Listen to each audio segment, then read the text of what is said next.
Hello, আসসালামু আলাইকুম viewers, কেমন আছেন সবাই? আজকে একটা নতুন ভিডিও নিয়ে আসলে আপনাদের সামনে আসলাম। একটা যৌক্তিক আলোচনা নিয়ে আসলাম। এই ভিডিওর মূল উদ্দেশ্য হইতেছে আমরা আসলে যাকে ভালোবাসি তাকে অন্য কেউ ভালোবাসে, এই বিষয়টা আমরা মাইনে নিতে পারি না।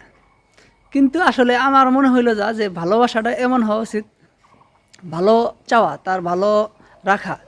কিন্তু আমরা বিষয়টাকে এমনভাবে দেখি, আমি যারে ভালোবাসি তাকে অন্য কেউ ভালোবাসুক, এটা আমরা মেনে নিতে পারি না। বিষয়টা এমন হয় যে আমরা যাকে ভালোবাসি তাকে সবাই খারাপ বাসবে, মন্দ বাসবে, শুধু আমরা একাই তাকে ভালোবাসবো বা আমি একাই তাকে ভালোবাসবো। বিষয়টা কেমন হয়ে গেল না? বিষয়টা তো এমন হওয়া উচিত ছিল, আমি যাকে ভালোবাসি তাকে সবাই ভালোবাসবে, সবাই তার ভালো চাবে, এমনটাই হওয়ার কথা ছিল।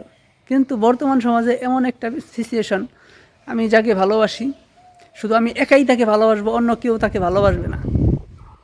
আর অন্য কেউ ভালো চায়, তার অন্য কেউ তাকে ভালোবাসে, এই বিষয়টা আমরা মাইনে নিতে পারি না। এই বিষয়টা নিয়ে সমাজে যত হট্টগোল, যত গণ্ডগোল, এই বিষয়টা ঘিরে।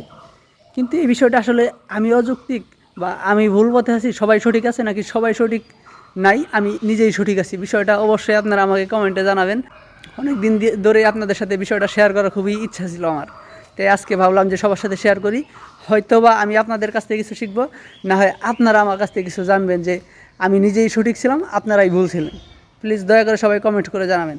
ভালো থাকবেন সবাই, সুস্থ থাকবেন সবাই। আসসালামু আলাইকুম।